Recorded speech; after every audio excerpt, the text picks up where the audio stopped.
Are physical video games really dead? And maybe more importantly, how did we get here? Today we're diving into that, plus the Xbox restructure, the Assassin's Creed DLC money grab, and Sega's retro resurrection, and so much more. Let's go. The Game Adventure Podcast is a family-friendly show that keeps you current in the world of video games. We'll talk about current developer and tech announcements, go through the best ways to play our favorite retro games, and cover an always up-to-date wish list of games to keep an eye out for.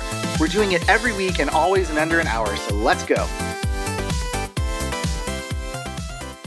What is up, everybody? I hope you had a fantastic 2 weeks. It's been 2 weeks, unbelievably, since our last episode aired. That was because we took a break for the 4th of July, so hope you had a great holiday. Hope you still have all of your fingers and your hearing intact, because, man, that was a loud weekend, I'll say that much. I did take a week off, and while I did enjoy having a week off, I also missed doing this. Like, I was reading the news, and, unfortunately, the last week has been a real downer for news in the industry. Honestly, we'll talk about that a little bit. But I have some really fun updates that I am bringing to the show. So this is our 18th episode. I've learned a lot over the last couple of months of doing this show. And so a couple of things that I want to let you in on. I am working on a video version of the show. So I've been recording video for, a couple of months now. But usually I just use that to make like YouTube shorts and social media content. But I have been recording the episodes just to kind of get a feel for it. And in August, I'm going to launch a video version of the show that will come to YouTube probably a day after the podcast actually airs via the audio version that you're used to listening to. And the other thing that I'm working on is getting an email list going, because that is like for some of my favorite creators, video game studios, it's email that actually keeps me up to date on things, because I can miss a podcast episode. That happens all the time. But as long as I have email from those studios, I actually know when they're doing something. Their email shows up in my inbox and I have a chance to at least read the headline. And usually if it's something that I care about, I'll actually open the email and read it. So I'd like to be able to do the same with you. It's a better way to connect two ways. So I have an email list now set up through my studio, which is Michigan Harbor Studios, but it's specifically just for the Game Adventure Podcast.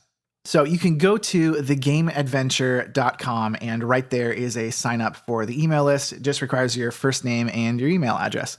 And I will, a couple of things that you get along with that, because I'm trying to think like, what are things that people actually want to sign up for an email list? One of those things is early access to the video version of the show. So the video version will usually post on probably Sunday afternoons, but you will get it on Saturday afternoon as soon as it is finished being edited. So you'll get first access to that. And then also a good friend of mine said you should really think about starting a Discord server so that a conversation can continue to happen between people who are listening to the show and talking about these things.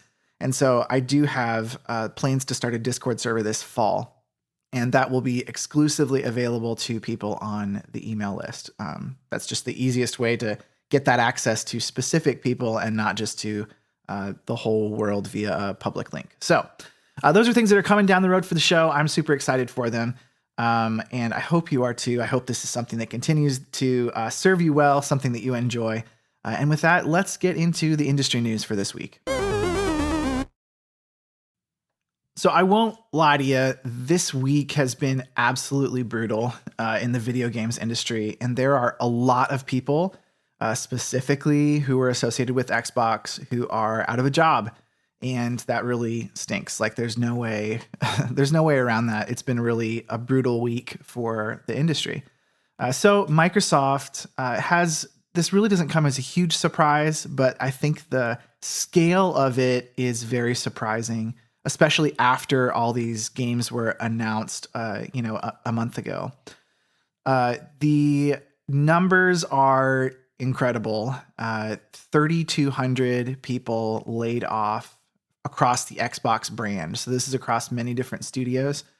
As part of this restructure, Asha Sharma, who is the CEO of Xbox, has said that basically the business isn't healthy and they are not making profits that are comparable with the other their competitors. And so they have to make some serious changes. So some of these studios we've already heard about, like Double Fine and Ninja Theory, we've talked about how they're kind of being spun off to potentially find either independent buyers or just be spun off as its own individual studio. Some of them are going to do that.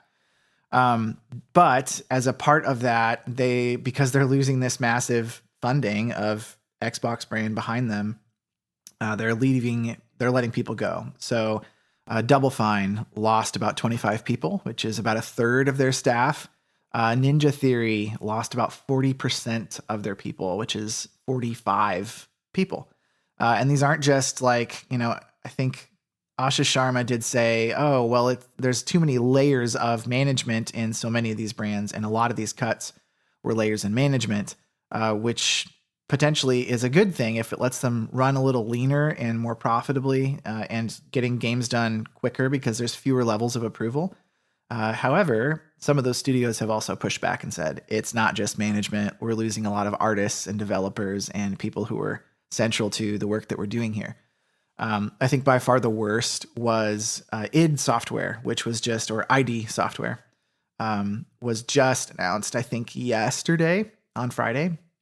And they lost 136 of their studio staff, which is about 70%. That's incredible. I don't know how they will continue. Definitely, they won't be the same studio, but one of their folks said we're about back to the 2016 size that we were.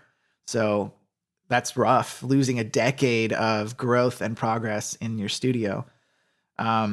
Despite the harsh reality of the cuts, kind of the studio heads have been, I feel, surprisingly diplomatic. I don't know that I would have responded as well as they have. So like Tim Schafer of Double Fine said, we are really grateful for Microsoft's support over the years. This transition back to independence is painful for the friends that we lost, but we're looking forward to charting our own course. And so I think that's a super mature perspective from somebody who's actually at the studio. I would say that's good leadership, actually, deciding to take that kind of perspective, but definitely not easy to do. Some others, so like John Carmack was kind of the big, he's the co-founder of id Software, and he said a little while ago that Microsoft would be a good steward of the brand when they acquired the brand. And he said that statement isn't really aging very well. But he also said, I'm saddened, but I can't really be angry or outraged over it. I don't have access to their books. I suspect that id Software was a marginal business from Microsoft's perspective. And I believe the reports that Minecraft revenues have been carrying several other studios. That's kind of how it works when you have a studio like Xbox that's a conglomerate that gathers these studios together. It actually allows them to grow bigger than they maybe should have because the financing is there, even if the product isn't supporting that size of a team. So, I mean, bottom line, the human cost is the heartbreaking part. You hate to see people losing their jobs, especially developers, artists, people who are involved in the industry and in making these products that we really love. But I think the brand under Xbox probably got pretty bloated, specifically under Phil Spencer, who talked a big game up until his last day that Xbox was in better condition than it's ever been in. And then the new person takes over and says, oh my gosh, it is not. So I think this is probably something that needed to happen for a while, as sad as that is. But on the flip side, this kind of like restriction and restructuring often breeds creativity. So for the folks that are spinning off as their own independent studios, this could end up being a good thing for them because they run lean and independent and hopefully grow in the future as they continue to make great products. So one thing that I would encourage you to do as a consumer, because we really don't have much power over like decisions like this. We have no sway at all. They're going to make the business decisions that they're going to make. That's just the reality of it. We can moan and groan, but it's just not going to do any good. What we can do, though, is we can start to follow these individual creators and independent studios that are making the games that we love and support their independent journeys, especially those studios that are breaking off. So if you love the work of Double Fine and you love the work of those independent studios that are now independent again, go follow them. Follow the individual developers that are a part of those studios, the creators that are a part of that work, because that allows you to continue to support them into the future, whether they're supported by a brand like Xbox or not. So we are going to talk about Sony's decision to discontinue physical discs in 2028, but we're actually going to talk about that a little more at length in a later segment today. So let's jump over to the tech update. There wasn't a ton of things announced in the tech side of things this week, but one that kind of caught my attention was the conversation around the Assassin's Creed Black Flag Resynced, specifically around their DLC. So usually we talk about, hardware in the tech update. But this is really more about the way that technology has moved forward and is bringing us these remakes that are like the best versions of these games that we've ever seen. But they also bring forward some not so nice parts of the industry that have developed over, for example, the last 13 years since Black Flag was released in 2013. One of those things being in-game purchases and something called Day One DLC, which in 2013 was not something that anybody had heard of because it's stupid. I don't have a good way to put that. Here's the thing. Ubisoft has launched this $60 remake of Assassin's Creed Black Flag, which is from 2013. So it's a 13-year-old game, and it looks amazing. By all accounts, the visual fidelity of this game is absolutely incredible. The water is amazing. The physics for the ships and the way everything responds, incredible. The lighting, amazing. Like, it's the best looking version of this game that has ever existed. And it makes me want to go back and play it a little bit. Maybe not for $60 quite yet, but it's definitely on the list of things that I'd like to do eventually. But the other thing that got brought back with it is DLC. And so what they did was they stripped out parts of the game that I believe should have been a part of the game because it was done at the time of release. And they included it as paid downloadable content. So like ship upgrades, outfits. And those add up to about $85, which is why the internet was talking about this. Imagine buying a $60 game and realizing that you don't even have everything that you could have in the game. You have to pay an additional $85, which is a $145 game for a remake, which is insane. That is an insane price for a remake. DLC, which is downloadable content, was designed to continue to serve. Notice that there's a difference. It was created to serve the player after they finished the initial game that was finished. So the first downloadable content that I got was for the game Mass Effect. That was the first time on Xbox that I was like, oh, you can buy for a little bit of money. And we're talking like $10-15. Buy and download a whole expansion to the game, which includes new missions. It pushes the story past where we pushed it with the main content. And it released months after the original game released. So this is back when most people were still buying on discs. We'll talk about that later. And you would finish the game on the disc, and then your only option would be to go back and replay it or move on to the next game.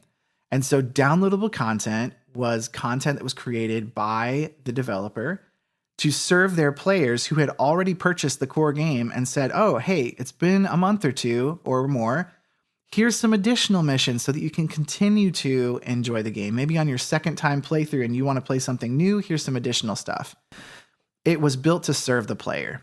And this downloadable content, with quotes, day one DLC is just the stupidest thing, because if it was finished on the day that the actual game was finished, put it in the game. Let us have the full thing, and then go be creative and make something additional that adds value to this a base game for us to play later. Like developers, especially somebody big like Ubisoft, think about how you're serving the player and not just how you're serving your bottom line. Because by serving the player well, that is actually the best thing that you can do for your bottom line. And that's my hot take on that particular thing. So with that, let's jump over to what has become one of my favorite segments, the retro rerun. And yes, I did change the title of this segment from Retro Rewind to Rerun to make sure I wasn't conflicting with another show that is already using the name Retro Rewind. So the first piece of news on this is the Resurrect the Catalog initiative from Sega, which is super exciting. They have officially launched this like huge initiative internally to bring back their classic IPs. They even have a slogan that is "No old, stay gold," which is okay. It's an okay slogan. I love the sentiment behind it, though, for being real. Basically, they are bringing back some anniversary titles. So we've already are seeing this with Nights into Dreams, if you remember that game for the for the Sega Saturn. They're bringing that one back because it is 30th anniversary for it. They're doing full reboots of arcade classics like Crazy Taxi. We saw that announced during the June announcements. They're also expanding their media presence. So they've done really well with the Sonic games, I think in large part due to Jim Carrey's involvement in that. But the Sonic movies are actually pretty good. And so they're looking at, hey, what other franchises could we revive using media in different types? So a lot of excitement for what they're doing. There's still some question about how are they going to distribute these games. So the games that they are bringing back into the limelight were originally published when Sega was making their own systems. And so now they have to partner with other companies to do that.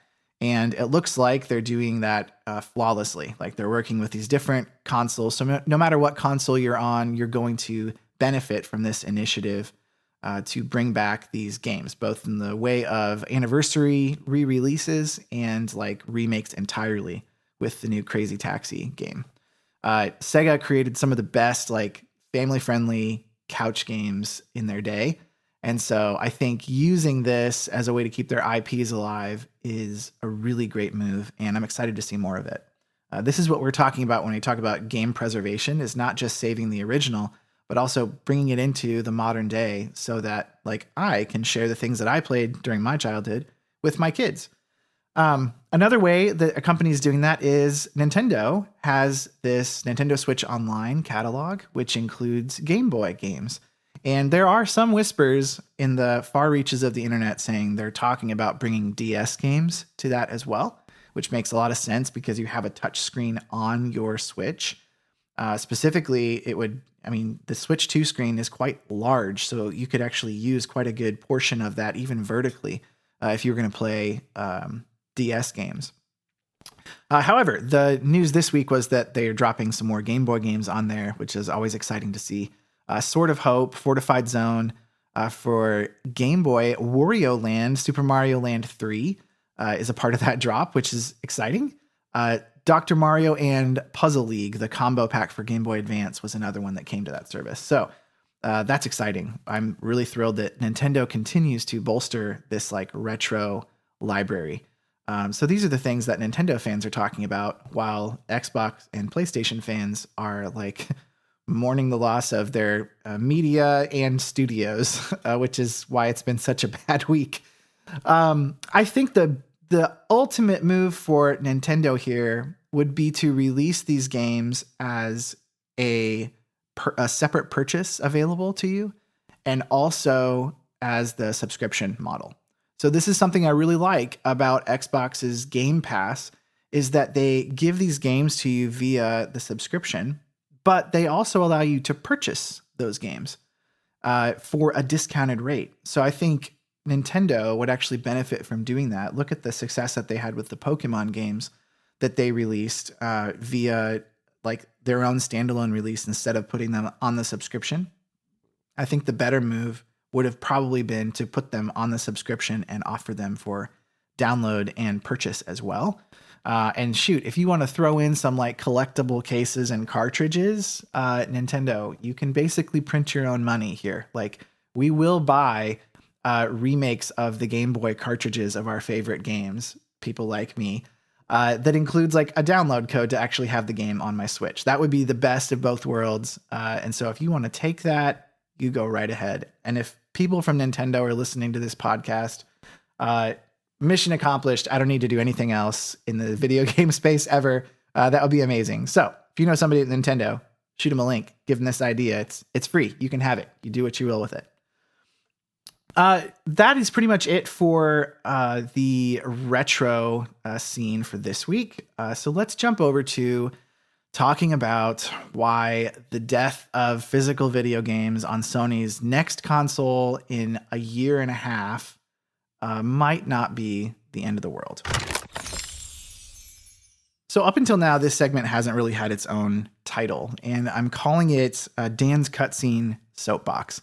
So sometimes in video games, there are these cutscenes that like, quick time action moments that stop and you have to watch the cutscene before something else happens.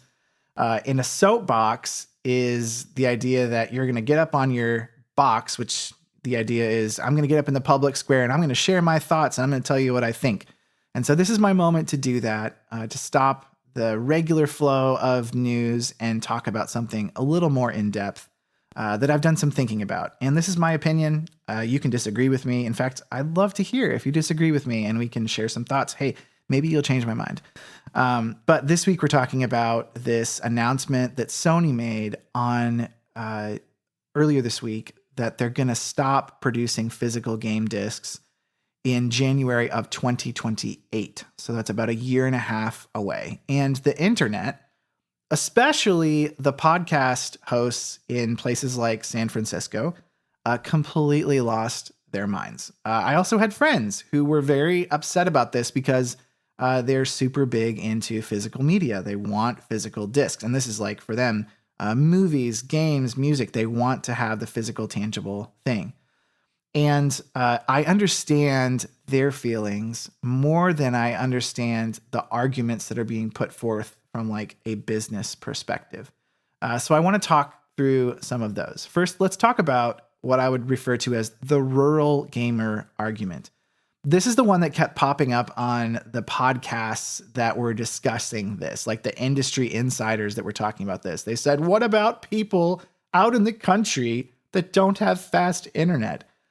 And I think this actually proves how disconnected some of the tech analysts are from like the reality of modern rural America. So I grew up out in the country. We did not have cable internet.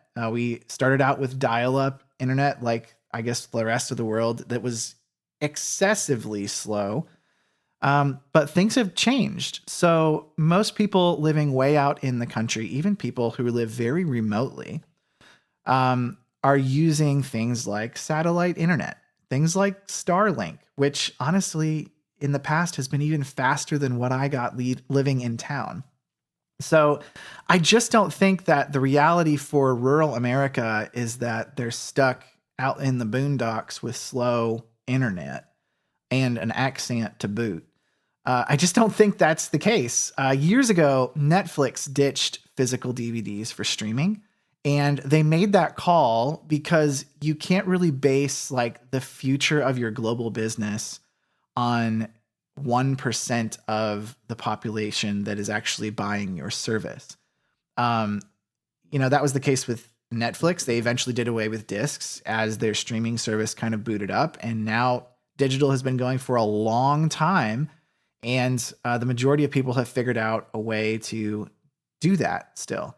And there are always workarounds. So people can take their consoles to internet cafes. Maybe you could go to a Best Buy or a GameStop that will let you download the games on their super fast network, or directly from a hardware storage solution that the distributors come up with. There's like plenty of options to actually solve this problem without saying we have to put it on a disc.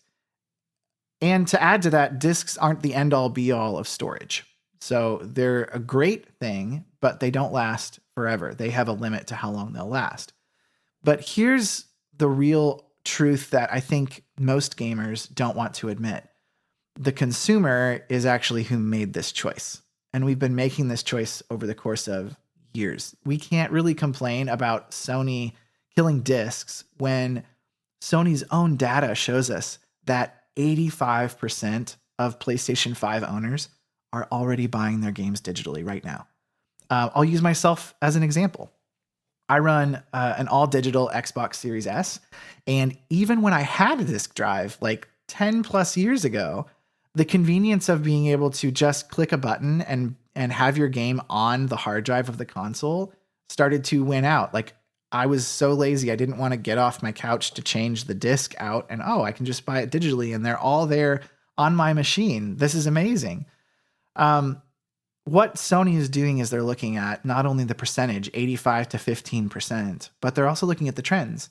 And the trends have consistently been physical media going down and digital media replacing it. And so I think that they have to pay attention to those trends if they're going to do good business. If the trends continue, physical games are almost going to be a tiny, tiny percentage by 2028 anyway. So maybe it would have been smarter for them to just not say anything until 2028 when nobody seems to have cared as much. It would kind of be like, as a musician, I make music and I used to make CDs. I would, get an album together and I would send it out to a producer who would make a given number of CDs that I would pay for.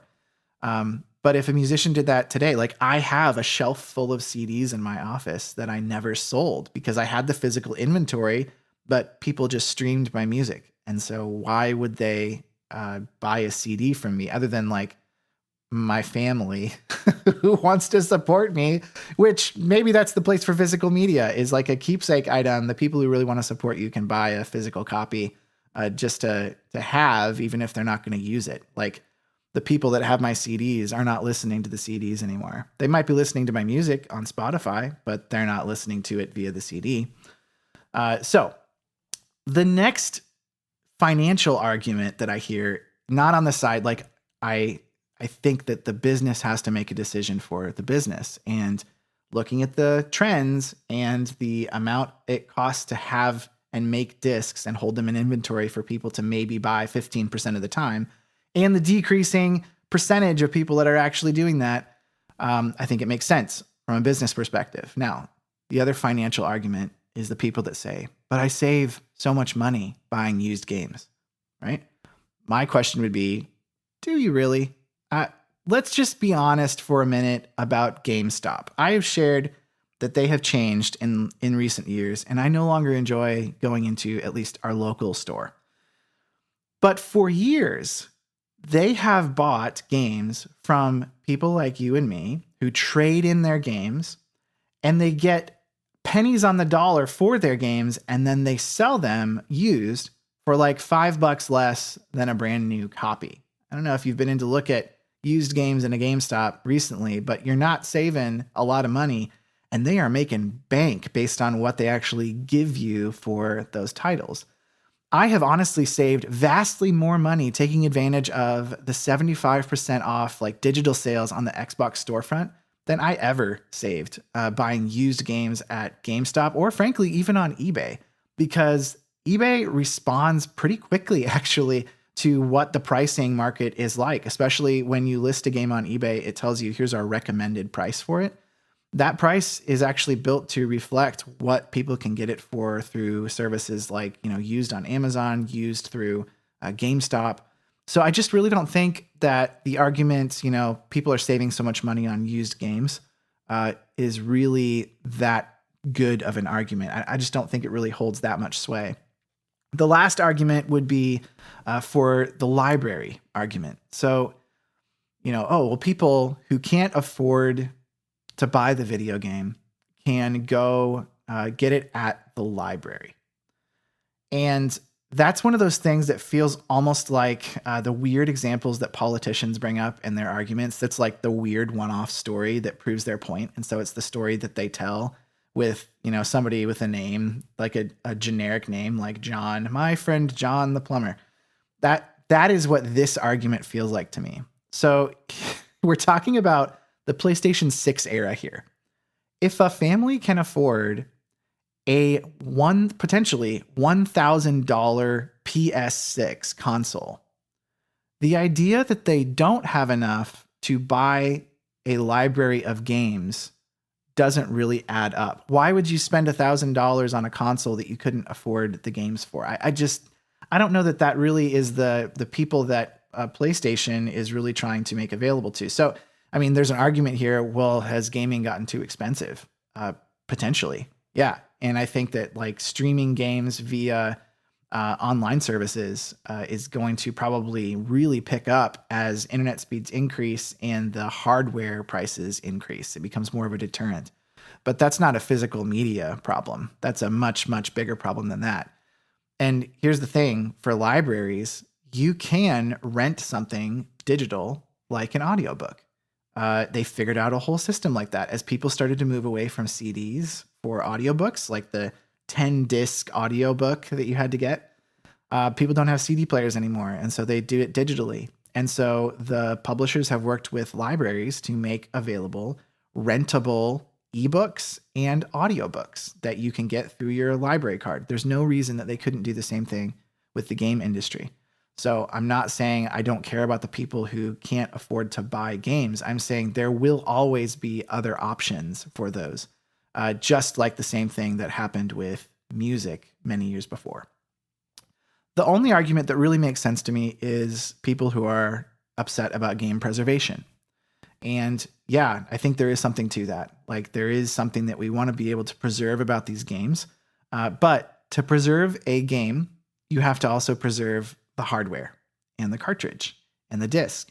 Like VHS tapes I have in my office that I'm now transferring over to digital because they rot and discs get scratched. An N64 cartridge requires a working N64. So digital preservation and emulation have actually kept classic games alive far better than the aging plastic that they are put on. And I think that will continue to be the case. So I'm not panicking. The market is shifting because we have really told it to shift with our wallets. We've spent more on digital than we ever have on physical over the last couple of years, at least. But hey, maybe I'm wrong. If you completely disagree with me and you think I'm wrong on any of those points, or you have a different argument, what about this? Shoot me an email. thisisthegameadventure@gmail.com is the email. Send me a message, get on that email list, and then let's have a conversation about it. I would love to hear a different point of view. Maybe there's areas that I'm not thinking about, which is why this is my soapbox and I'm talking. But after I get off my soapbox, I would love to hear what you think as well.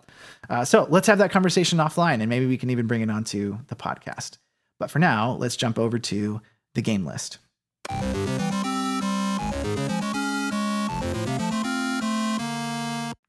We are breaking up the game list into 3 different sections, kind of. So we're talking about AAA titles, like basically games for you and then games for your family. Because part of being a family-friendly podcast is actually helping you to play games with your family. So the first chunk of the list is like games for you, AAA titles, indie games, subscription updates. And then the second half is a couple of games that you might consider if you've got kids and you're trying to introduce them to video games. So starting with some AAA titles, Assassin's Creed, Black Flag Resynced. Wow, say that a couple times. That is out now, and that is probably the biggest one on the list. I already talked about the irritating downloadable content, but I don't think any of that is really going to ruin the core game if that's what you want to play. So check that one out. Star Wars Outlaws has an expansion that is coming out, which is kind of cool because that game did pretty well, but it wasn't like a smash hit, and they're still doing an expansion for it. It's called The Outer Rim, and that comes out on August 2nd. So that's about a month out. A bunch of subscription updates happening. So PlayStation Plus added in July their monthly games. They added Modern Warfare 3, For the King 2, and a game called Crosscode. Game Pass had a very large drop over the course of July. On July 6th, we got Winds of Arcana. Gears of War Reloaded, released on July 9th. So kind of a fun thing. If you purchased Gears of War, the most current edition, they actually gave everybody who purchased that original edition digitally the Reloaded version at no charge. And so I have Reloaded actually sitting on my Xbox, which I thought, man, this is a really great way to do a remaster if you have the ability to do it, is everybody who owned the game, you already get the remaster because you were with us from the start. I would love to see that happening more often, but I also recognize that there are financial barriers to that as well. On July 13th, Ascend to Zero is coming to Game Pass. On July 14th, Pro Bowling is coming to Game Pass. This is like an in-depth bowling simulator. Some of the videos that I've seen are like so in-depth. They're teaching me things about bowling that I never knew. And I've bowled a fair bit, not professionally, obviously. So maybe this is my chance to become a professional bowler. Also could be kind of a fun one for the kids too. Though I think kids are probably going to enjoy actually going bowling with the bumpers. Maybe do that instead. Quarantine Zone, The Last Check is coming on July 15th.